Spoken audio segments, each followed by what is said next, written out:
G'day, Spurs fans. Paul Hotspur Hippie here, the only psychedelic soccer show on the internet. And yes, I'm here at a silly hour. It's probably going to be Australians only because it's like too early in England and it's getting a bit late in America. So hello everyone. I hope we're all doing well. Been a hard day at work, finished early, just come home. I felt like doing a stream and talking a bit of Spurs because it's all happening at the moment, isn't it? The mighty Ange Postecoglou, the choo-choo is on the way down the tracks. Woo woo!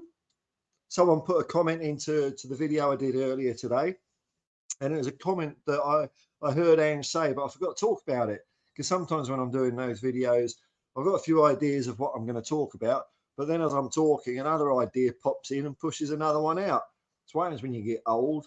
Your brain stops working. So so a journo asked Big Ange, what did he say first? He said, what's your target for the year? And Ange said, same as it was at the beginning, to be the best team we can be. And then the journo asked the big one, can Tottenham Hotspur win the league? And Ange, oh, what an answer. I don't know if you remember a short year or two ago when we had Antonio Conte in, and he was asked a question like that, it'd be, no. It's a miracle if we even reach top four. Be patient. Whereas Ange says, well, unless they've made a rule change so that Tottenham Hotspur can't be Premier League champions, we and any other team can win it. So you know what? I'm taking that as another green light from Ange to get ahead of ourselves. He said the fans should get ahead of ourselves, and it's up to us to match the fans' expectations. Then he said after the game against Fulham, he said, because he wasn't happy with the second half performance, he said, and I think they asked him something about the fans. He says, no, just because I'm grumpy doesn't mean the fans have to be. So it's another green light. And now there's number 3. It's okay to dream, folks. Otherwise, what's the point of following a football team? So I'm looking forward to the game on Friday. Anyway, so me, I'm hoping to go for an hour, but I don't know. We'll see how we go. I know this time of day isn't good for people, but for those people that have come in, thanks very much, man. And if you're listening to it afterwards, hello.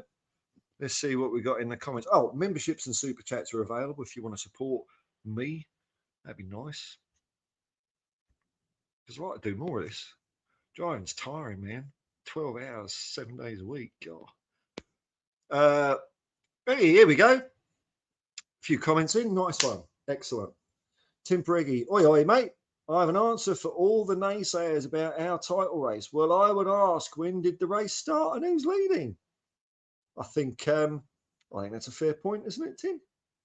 When did the race, or does the race not start until January? So everything we're doing now, like the first 18 games, are just they warm up, bit of stretching so you don't get cramp in the second 18. Race has already started, isn't it? And you're right. I haven't updated this graphic yet, but the message is still the same. The message is still the same. I will update it, but I keep forgetting. But the main thing is, où est le Tottenham Hotspur? C'est le premier. Numéro 1. There we go, look at that. Still there. Outdated graphic though, because we've pulled a lead of 2 points now. So I agree with you, man. I agree with you. The race began in August. We're leading the race. I don't know anyone can say that's not correct. That's the way it is. I wish I was sponsored by something I liked. I know when I get a few more subscribers, I'm going to probably get one of those emails from Manscaped telling everyone to shave their knackers. But I'm not going to do that. But if McDonald's or Coke, especially Coke, because it is the best drink in the whole world. Warrior without master. To the naysayers, I say, bite off more than you can chew and chew like hell. Yeah, well, I could say something like, if we don't win the league, I'll eat my hat. It's a complete lie. If we don't win the league, I'm not going to eat my hat. Oh, no, man. Warrior without master.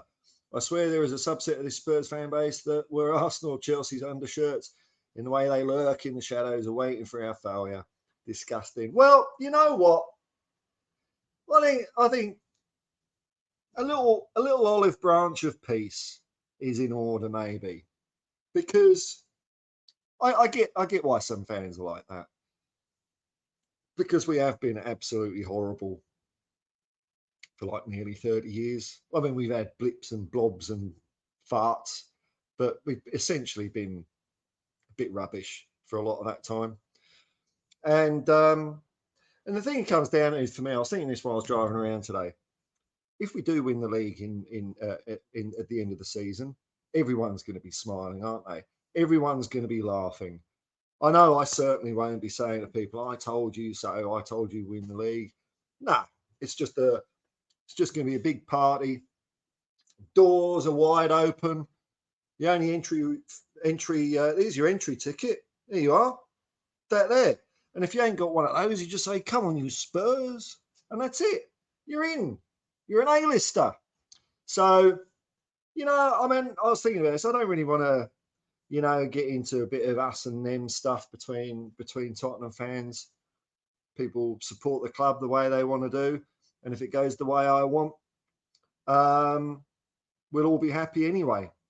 And if it don't go the way I want, I'm going to be as miserable as they are. So that's the way it is. Just to go show that you could drop out the sky with the gold diamonds and these. Yeah. Well, man. Rant over. Thanks. I hope you feel relieved. Oh, Ian G. Well, so happy to finally catch you live. Oh, well, that's good, isn't it? I do it random at times. Finally catch you live after a while. Your videos always make me laugh. Thanks, man. I love your energy and attitude. We're winning the effing league. I'm going to really try and be a good boy and not say any naughty words this stream. Because even though it's well within YouTube guidelines, they do like, and you got to then get it reviewed. And then they come back in a month and say, "Oh, yeah, you're fine." But then it's a month ago, isn't it? No one's watching anymore. So I'm going to try and be a good boy. G'day from Canada. Oh, right. Okay. Nice one. The North Americans are approaching. Tim Brady. Hi, mate. Oi, Canada. Oh, this might be a short stream. I've only been going 12 minutes and I've run out of comments. I knew this, no, I knew it wasn't a great time to stream. What else has been cropping in my mind today? I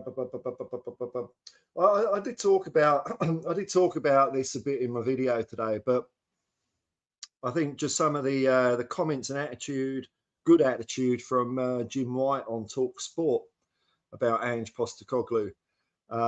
He seems to be firmly behind him, and I've already said it. I'll say it again. I think it's because he's a Rangers fan, and he would have been on the receiving end of all that Ange glory in the last couple of years that Celtic achieved. So he knows how good he is, and he's a Scottish guy, and I'm sure he must be absolutely fed up with the, dare I say it, Anglais arrogance regarding football in any country that isn't England, especially Scotland.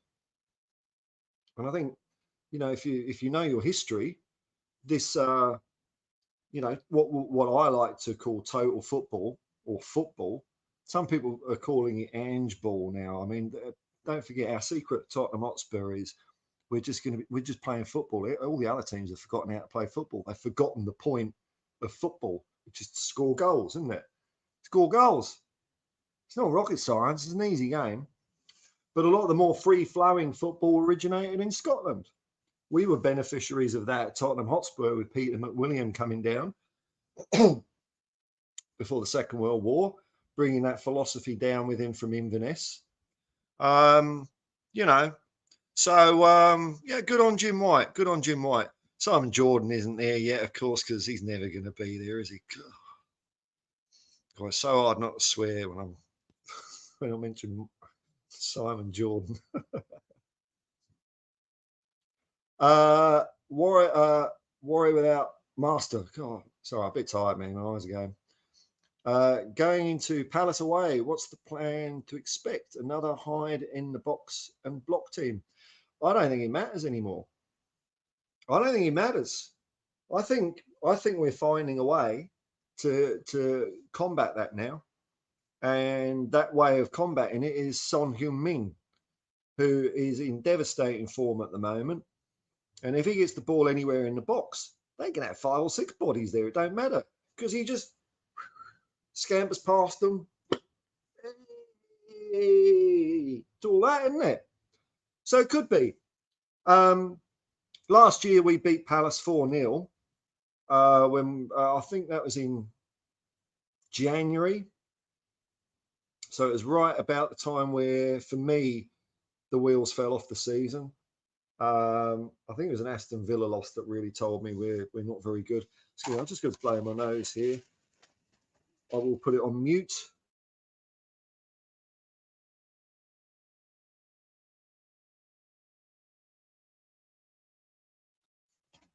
I think I've shaken my brain cells up there. What was I talking about? Oh yeah, Palace. That's right. Warrior without master. Yeah, it was around the time that the wheels started really coming off our season. They never really got fully rotating at each corner anyway. But that was when it was really going nasty. But we still beat Palace 4-0. Yeah, I'm going to keep saying this until it happens. But if you look at the game against Luton and the game against Fulham, there was all those chances we had, especially straight out of the blocks, chance, and we didn't put them. We're not putting them away because it's hard to score a goal. But there's going to be some game, and it's coming around the corner somewhere, where all those chances are going to start generating a lot of goals. It's not going to happen every game, because like I say, it's hard to score a goal. But now and then you're going to get that sweet spot of goodness in the football universe that says, okay, Tottenham, you can have all your goals that you're creating at the moment. We're going to have at least a 6-0 win by the end of the season. That's what I reckon there's a fairly good chance of that, because I've seen Ange Postecoglou's teams do this before. And once they get going, they're relentless. They're relentless. You could look at us against Burnley, for an example. We're 3-0 up. And are we like floating around? I mean, we did a little bit when the subs came on. And I wonder if that's something that Ange is alluding to in his after the match comments about our second half performance, that we're very good off the ball, which we were, but not so good on it. He didn't criticise in any individual players. It's always we as well. It's always we with Ange. It's not they, the team, the players. It's we. So he's taken his own part of the blame pie, as I think Sean Butler used to talk about the pie of blame last year when it was all going rubbishy. So when he criticises our performances to the press, I mean, he's just saying what. I mean, I didn't really feel that way myself so much because I'm just a dumb fan, and perhaps also because what we were doing off the ball was so good. That alone stopped Fulham being able to play. And when we did give the ball away, which we did a bit, we were getting it back reasonably well. So it really didn't hit me that we were that bad. But that's why Ange Postecoglou is a football manager, isn't it? That's why I'm not. So I think it doesn't matter. It doesn't matter. It's not like Celtic would go, Celtic or Yokohama or Brisbane or Australia or South Melbourne, any of these teams, when they were on top. It's not like none of them would go, they'd go to one of the smaller clubs and the other clubs wouldn't be parking the bus. Always happens. Whereas I think we were a few games ago, not so many in the last couple, but a few games ago, we were trying to find a way through, and we were sort of stuck around the edge of the penalty box. But now Sonny, he's there, isn't he? Electric form. Was he 2 goals behind Haaland? I think he might overtake Haaland. Because I think Sonny's a better all-round footballer. I know look, I'm a Spurs fan, I'm biased, but I actually do think that. I remember the time we played Manchester City last year, and after Romero gave Haaland a good little touch up and scared him away, when Haaland dropped back because I think he was scared of getting punched in the face by Romero. He showed that he wasn't actually a generally good footballer, very useful. He contributed nothing. Look, up front on his own, devastating, absolutely devastating. I'm not saying he's not. I mean, he's a hulk of a man. But if the balls aren't coming through because of De Bruyne not being there, then what's his B game? So and also Sonny's playing with a groin injury as well. So I don't know what the story is with that. I don't know if that's going to be something he's just going to have to carry for a while, or whether it's something he'll recover from over time. I don't know how. I'm not a doctor, am I? I don't know how groins work. I mean, is it one of those things that he might have to carry till the end of the season and then get an operation or something like that, or is it something that just gets better? I know when I used to play football, I used to get groin strains quite easily. But obviously not. I wasn't doing what they're doing at Tottenham, but they would like ease up in a couple of days, But you could feel it. I could feel it, and so it affects your game. It stops you doing certain things, or rather, when the adrenaline kicks in, you still do what you do, but it's probably the slower moments of games it affects your game more than when you have to do it. When you have to do it, you have to do it. That's the way it is. You don't feel anything. I don't know, and I think my feeling at the moment also is that Crystal Palace are not playing as well as they were playing last year, and we're playing obviously much better. So I think we're going to win. I think we're going to win. Ian G. Alistair Gold had a video today. I started watching some of that this morning. I'm going to watch the rest of it actually on 2x speed. Had a video today with a story I hadn't heard before, which is that Ange started and managed his school soccer team at the age of, oh man, I didn't know this myself. So, okay, Ange started and managed his school soccer team at the age of 11, and they went undefeated and won the league. Is that right? Let's see, there you go. I didn't know that, man.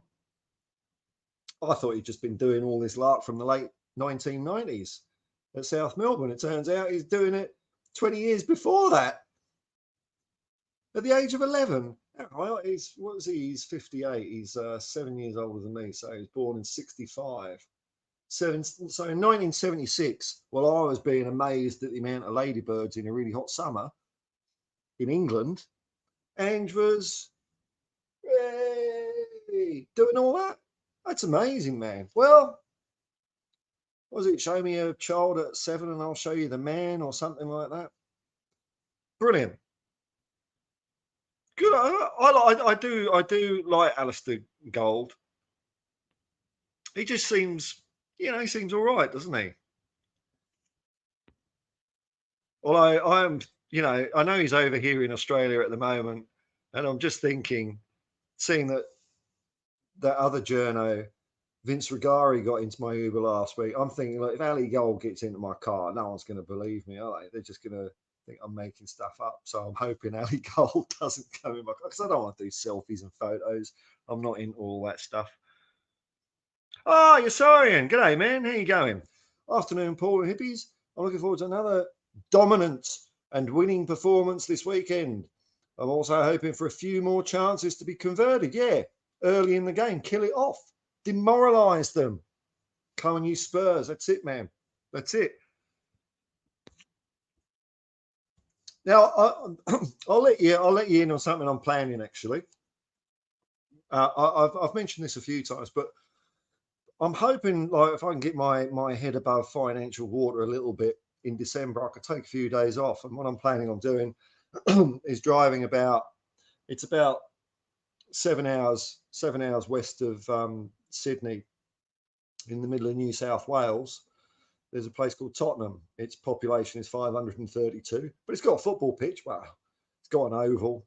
It's Australia, isn't it? So it's probably got no goalpost. But I'm going to bring a football because whatever's there, whatever posts are there, I want to score a football at Tottenham. So that's what I'm going to bloody do. And what I want to do is I want to time it in and watch a game up there. I don't think they're too aware of Tottenham Hotspur in Tottenham. I don't think they are anyway. But I'm teeing up a very special guest to come on the stream. I won't say who it is at the moment because organising these things it can be painful, and that's not their fault. It's my fault as well. I mean, you can't get me streaming at the same time every day, like trying to organise something else like that. It's just my brain don't work that way. But it is a former player. It is a former player, and I'm quite excited. I'm hoping it comes off. I think it will. The intention to make it happen seems genuine enough to me. So if it don't happen, it's going to be just one of those things. It'll happen eventually, but it'd be nice if it happens in Tottenham. Happens in Tottenham. Edward Y. Voss, Hotspur Hippie, Australia's #1 Spurs podcast. I don't know if I didn't actually think about that. I wouldn't be. I might be. I don't know. I think there's other ones on there. I don't know. I haven't seen many. There's barely something out there. Oh, it's kind of cool, isn't it? Though, if it is, like an entire continent. I mean, there's only 26 million people that live here, but I'll take it. I was one of the first Spurs fans that said we should get Ange Postecoglou. I know that, but there might have been other Australian Spurs fans saying the same thing as well. I just didn't hear them, but I know I was well up there because I wanted him while he was at Celtic, and we still had Conte. The Pilch, aha, aha! The stars have aligned, my friend. A member of the Hotspur Hippie commune. G'day, man.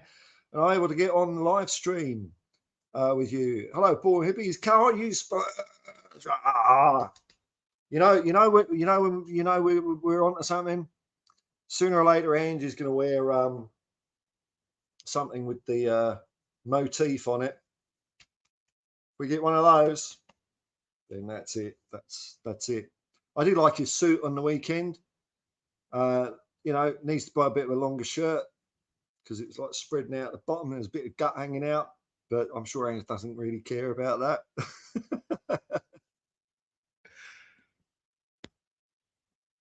Ian G, honestly, Paul, you're the best Spurs content on the planet. Oh, well, I mean, they're not my words.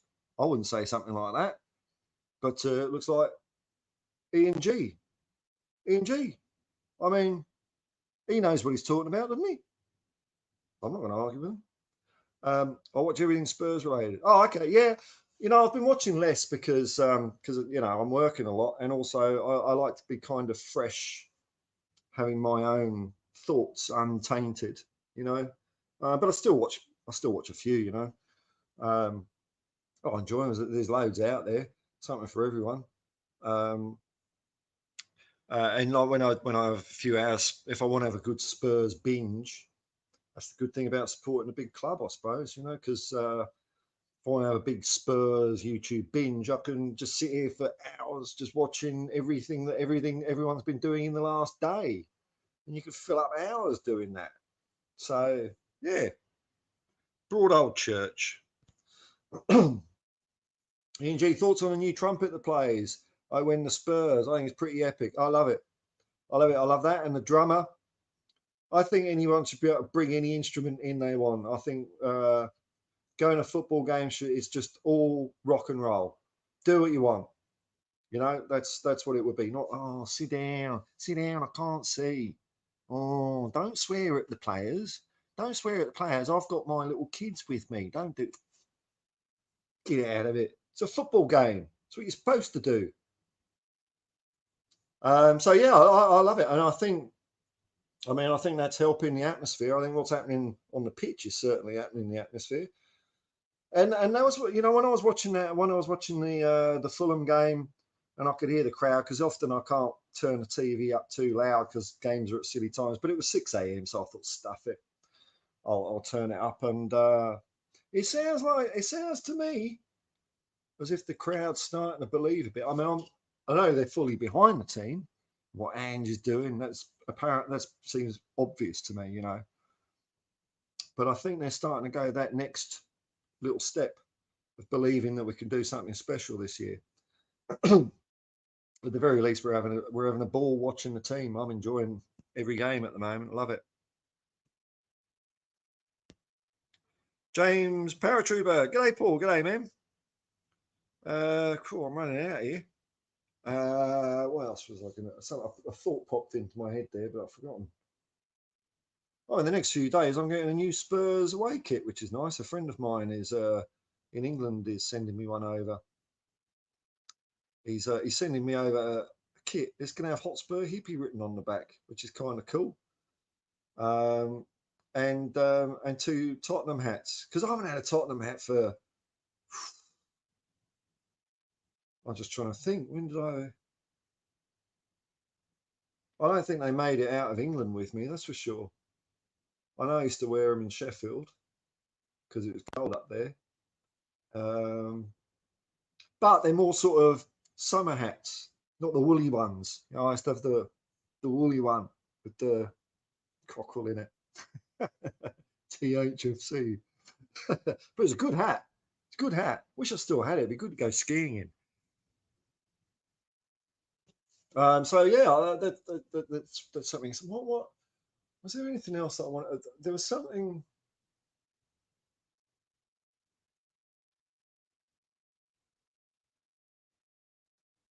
Yeah, no. I'm trying to think of coverage I'd seen. We got Rory Jennings starting to say Spurs might win the league, so that's probably the end of that then, isn't it? Because he said we'd win it under Conte.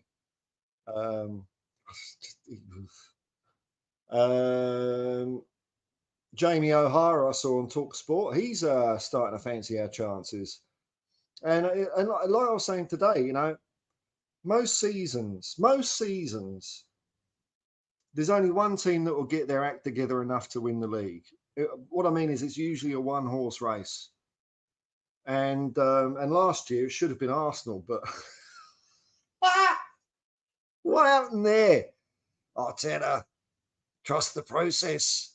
Trust the process, Arteta. Process of having 2 goalkeepers. How about that? So could that be us this year? Could it be us that have got the team, that have got our act together, and we just win it? We just go out there, we just win the league.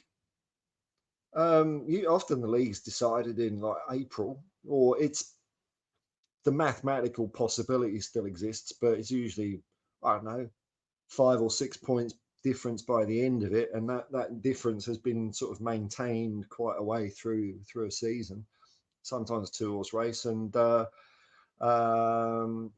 think we're certainly up there.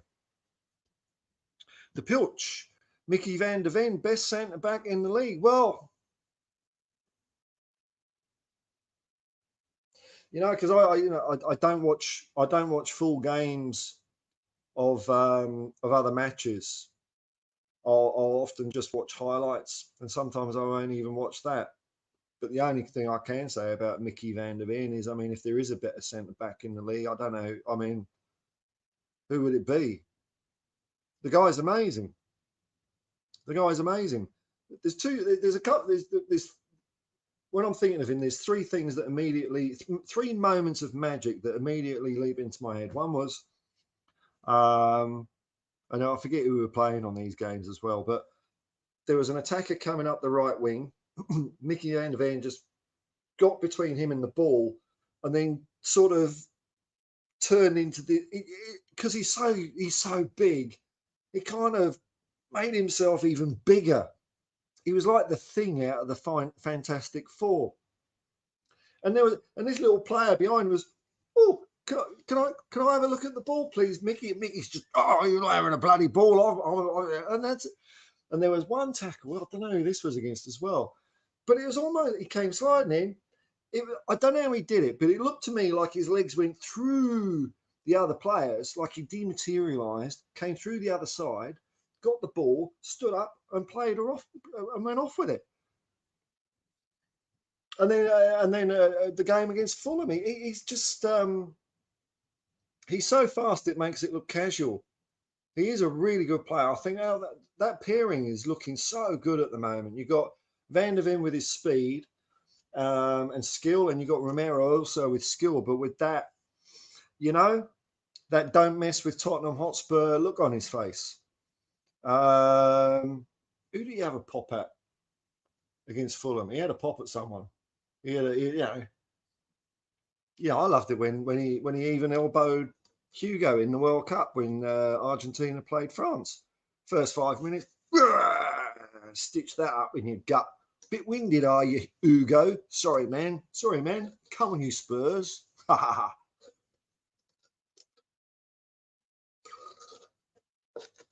So it's great. It's a great partnership. Also, you know, forming the last part of that triangle, Vicario. Wow, man, incredible. That first save he did. I mean, he's done a few good saves, but that first save against Fulham, you know, my brain's slow, but sometimes it's quick when I'm watching football. Too quick. I jumped the gun. I thought they'd scored. I really did, but no, he got it. I like his attitude as well. I was talking to Queen Ellie, who was at the game, and she says the good thing about him, he's always barking. He's always barking at his players, you know, because that's what you want from a goalkeeper. That the 18-yard box, that's theirs. That's where they're the captain, man. That's because they've got a different perspective to every other player looking out that way, you know. So it's up to the goalkeeper to tell people what to do, let them know where the threats are, and that's exactly what he's doing. I think he's fantastic. Here we go. Here we go with Yossarian. I predict 2 to 3 transfers.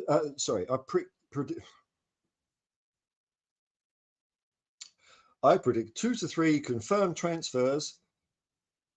See, I'm becoming Australian, aren't I? I said transfers. Don't matter, does it? I predict 2 to 3 confirmed transfers at the start of the January window in Ange we trust. I don't know what it would be, man. I mean, whatever happens, it's up to Ange, isn't it? That was one thing in the Spurs play interview with Ange after the game. He made it very clear. What were the words he used? He's talking about transfers. He said something like that's what I control that. It was very definite. It was much more definite than I think previously. He said something like I'm responsible for it, something like that, which, you know, I mean, it's strong, but there's wiggle room there. I mean, I'm being cynical, of course, you know, but there's wiggle room there. But no, he said something definite. It's like, no, that's my job. That's my control. I do that. No one else does that. I can't remember the words, but he was saying that he does the transfers basically. So I mean, there's mounting speculation about, well, Dyer going to Bayern Munich, which would be lovely. But Højbjerg, you know, after yesterday's game, if Højbjerg's happy to stick around, unless we upgrade him somewhere along the line, you know, if there's someone else better, you know, we do need a player, a midfielder that's happy to come on and just get minutes here and there, because it's going to be very competitive now that Bentancur's coming back. You know, that's 5 midfielders. I'm not including Skip in that list. 5 midfielders going for 6 positions. But you know, when you're on a roll, players want to play for you. You know, people can see what's happening at Tottenham, and they could do much worse than you know, sign on the dotted line. But it has to be an upgrade for Pierre. The only thing about Pierre is I'm not sure if he's just content being, you know, having that, not a bit part, because it's still important. That's the thing. You know, you still need to see games out, especially the amount of running we're doing. Players are going to get knackered and need to be taken off and also saved for the long campaign as well. So, yeah, we'll see how we go. Look, you know, when you play when we're playing well, like, the transfers are not something I get, and I'm not saying you are, man, preoccupied with. Like during the summer, maybe I wasn't. Last summer I was, because there were so many holes, so many deficiencies in our team. Whereas now I think we're pretty good. pretty good. I think something good that came out the weekend was Royale playing at left back. I think. I mean, it looked like they were swapping around a bit of time, Pedro and Porro. Sorry, Pedro Porro and Royale. But if Royale is now versatile enough to play either left back or right back, I think that's fantastic. That's because left back is a real problem for us. If a doggy's gone, then we've got to rely on Ben Davies. But I would prefer Emerson Royale because at least he can get up the pitch further. I mean, when he gets up the pitch, he's still going to sort that out a little bit. But you know, with Ben Davies, you always know what you're going to get. He's going to get up just short of the halfway line, turn inside and pass it sideways. Whereas at least Royale is going up, you know, best intent, you know, right up there. And he's a solid defender. So so that's pretty good, man. No, we'll see what happens. We'll see what happens, you know. So it's only whatever happens in January, we're only going to get better. So Ange, I get chills when I remember we still have Bentancur and Hill coming into the team soon. Yeah. Well, it looks like Bentancur's getting there, you know. Getting there. He's sort of been tapered up to full training. I haven't watched it, but I saw Spurs Tottenham official had posted a video saying Bentancur scores a worldie in training. I don't tend to watch those because they're usually not worldies, you know. And it's training. I mean, I do, you know. I'm not actually minding the social media from Tottenham this year. I found it very obnoxious last year, but this year I'm kind of enjoying it because it's you know, when you're losing and rubbish, I don't want to see players smiling and having a laugh. I want to see them working and trying to get better. But now we are good, and we are obviously still trying to get better. It's not always sitting on our hands or laurels. That's the word, isn't it? Sitting on our laurels. But there's enough good stuff going on to have a few smiles around the place, I reckon. So it's pretty cool. Sorry, no, you're right. Sonny, Basuma, and Sarr will be gone for tournaments in January. Yeah. But then we got Hill, and then we got Bentancur. So we're probably one short. Maybe, you know, I suppose a Højbjerg, but of that kind of standard, I suppose you're saying, because Basuma and Sarr, and I think Bentancur is up at that level as well. So maybe a midfielder. Who knows, man. It's going to be loads of speculation come January, isn't there? Loads of names. I actually found it was actually all right, the summer transfer window, because I just started my channel, and you've got to talk about something, haven't you? When there's no games going on, at least it's some interesting Tottenham-related stuff. But if there's games going on at the same time, I'm not going to focus on transfers so much, because there's a lot of channels that do that really well anyway. But I just like watching games, you know. Vicario, I thought that header was already past Vic. Yeah. I could have sworn I saw the back of the net ripple, you know. Or, you know, it's like, I was that resigned. Amazing. I mean, it's kind of as good as a goal when a goalkeeper does something like that. With a lesser keeper, that game could have been 2-2. I mean, it's easy to say that because if one goes in, then it changes the whole future pattern of the game, doesn't it? You can't just say those two saves are 2 goals. You know, you know what I mean? But he, you know, you can't win the league if you've got a dodgy keeper. You look at teams that have won it in the past. They've always got a top class keeper every time. I mean, there's probably one exception. If someone wants to be picky, I don't know off the top of my head. Most of the time, they've got the best keeper, and that's why, you know, it turns those 0 points into 1 points, and those 1 points into 3 points sometimes, and that's how you win titles. Hervé Tran, people say we've been blessed with no injuries. Are you kidding me? Who's saying that? We've got loads of it with Perisic, Hill, Bentancur, Sessegnon. There's a few in there. Solomon's another one. There's 5 off the top of my head. That's not a few. I think people might be saying that, you know, you're lucky that Van der Ven or Romero aren't injured. Well, no one's injuring Van der Ven. You know, unless they come on the pitch with a sledgehammer. Oh, here we go. We've lost Perisic, Solomon, and still have yet to see Bentancur. Yeah, that's right.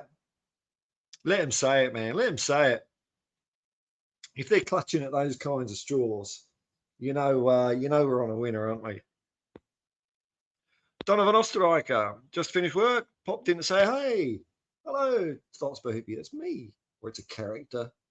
Otherwise, I mean, if it was really, like, if I was called the Hotspur Hippie, I wouldn't get it written on the back of a Spurs kit because that'd be, getting your own name.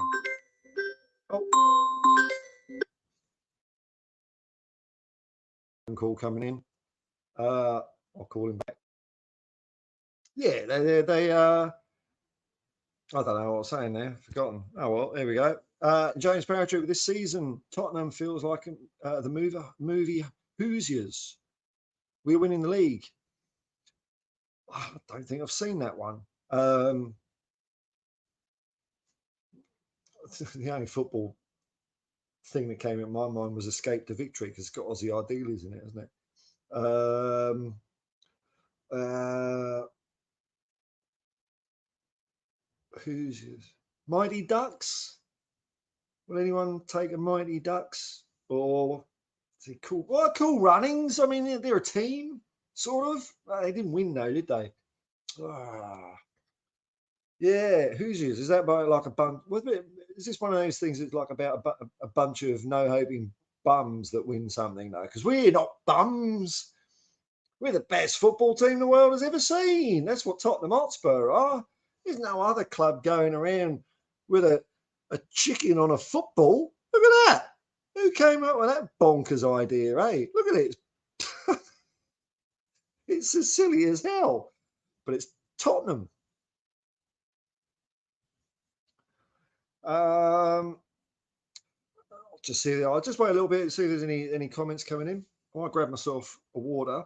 But I probably won't go much longer. There's a few people coming in now. Oh, basketball movie. Okay, there we go. Basketball. Okay. So not the Mighty Ducks in. Slapshot. Rollerball. We're the James Caan. The James Caan of the Premier League. I'm just going to grab a water. You talk amongst yourselves.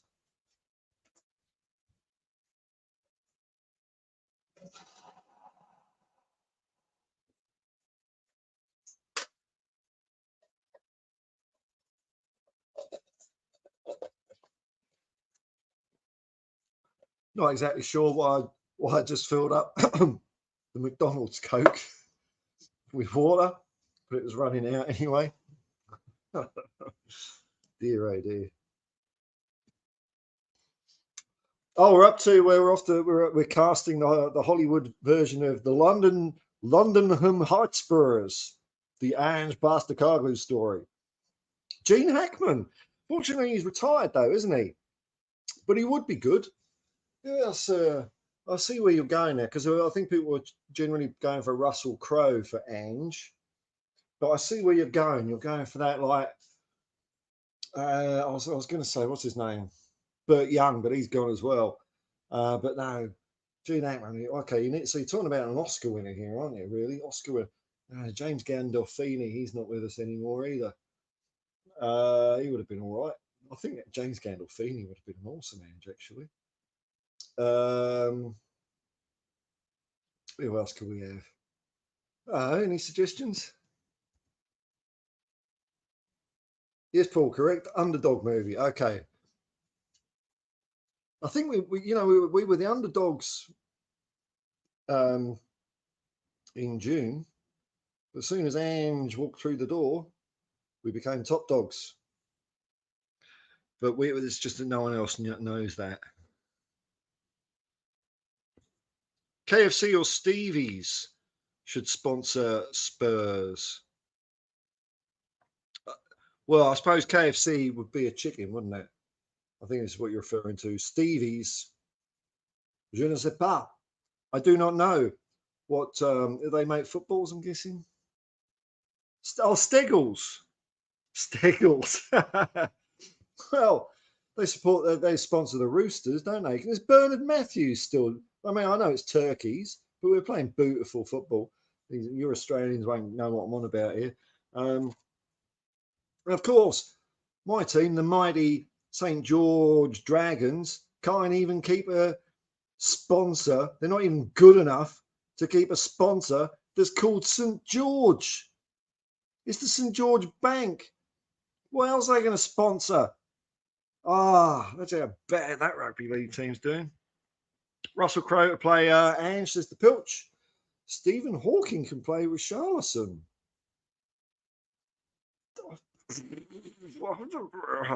Steer clear of that one, I reckon. Daniel Day-Lewis.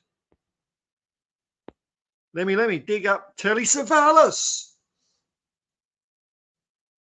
Telly Savalas as Ange Postecoglou. That'd be pretty cool, wouldn't it? Man, because I was trying to think of, like Greek-based actors, and none were popping into my head, unfortunately. But yeah, Telly Savalas. Do you need to put a wig? I mean, Telly Savalas in a wig, it look funny though, wouldn't it? I mean, Ange's hair, he's got the best sort of thinning hair. Because my hair just went whoop, it just buggered off. Whereas his is like thinning all over us, but he's still got it. But it's not like, it's not like some people I see with a hairline that's just above their eyebrows, but it's still there. But Telly Savalas, that'd be. Or the guy who played Cracker. Was it Cracker? His cousin. Now we're the top cockerels. I'm trying to be careful, man. Yeah, we are. Otherwise, it'd be like that, wouldn't it? If you get what I mean. Sam Neill. Sam Neill is a good shout. Okay, so we're going for the Australian sort of, well, antipode. I don't know if antipode is a good word to say, actually. Sam Neill's a Kiwi, isn't he? Who loves you, baby? Yeah, I see that. I watched an episode of Kojak with a mate a while ago. We found one on YouTube, and look, we'd had a couple of musical cigarettes, so but it was dubbed in. It might have been Italian, I think it was. But it was the only we fancied what we just wanted to watch an episode of Kojak, and that was the only thing we could find on YouTube. Italian dubbed Kojak. But the brilliant thing is about it, even though I don't think my mate knows any Italian either. Even though you didn't understand what they were saying, you could tell exactly what was going on. It was superb. It was really cool to watch in another language. So, that's when something's done right. Is you don't even have to know what they're saying, and you still get it. Who loves you, baby? Logging off. Thanks, Ian G. Thanks for popping by. Thanks for the live stream. No worries, man. Peace and love. Peace and love, everyone. Paul McCartney's over here at the moment playing. Peace and love, everyone. Come on, you Spurs. That's it. That's it. Anthony Quinn. All right. That's a tasty suggestion now. All right. See, I'm not getting in that frame of mind. You're all coming up with good suggestions. And me as like the host here, surely I want to come up with better, and I can't. I think Anthony Quinn and Gene Hackman are two cracking ideas, actually, in Telly Savalas. All right, let me see if I can sum up. Well, actually, I ruled a few of mine out. I think James Gandolfini is a pretty good Ange. Come on, that's a good one. I'll stick with that one at the moment. Yeah, a lot of our top Aussie thespians, says Yassarian, are Kiwis, aren't they? Yes.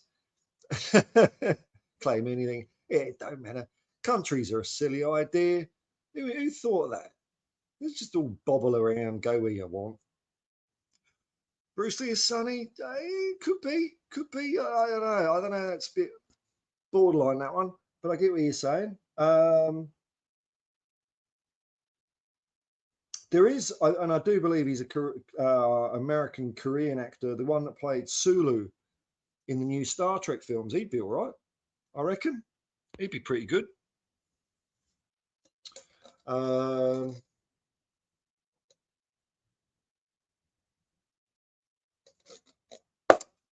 But we changed keepers. Me and Jacob from United Spurs of America, we were casting this a while ago.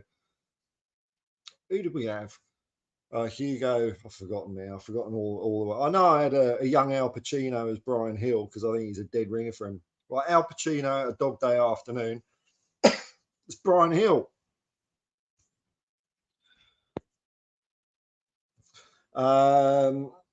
Right, folks, you know what? I'm nearly gone an hour. I think that's enough, isn't it? I don't want to drain you all out. Don't forget, you have been watching.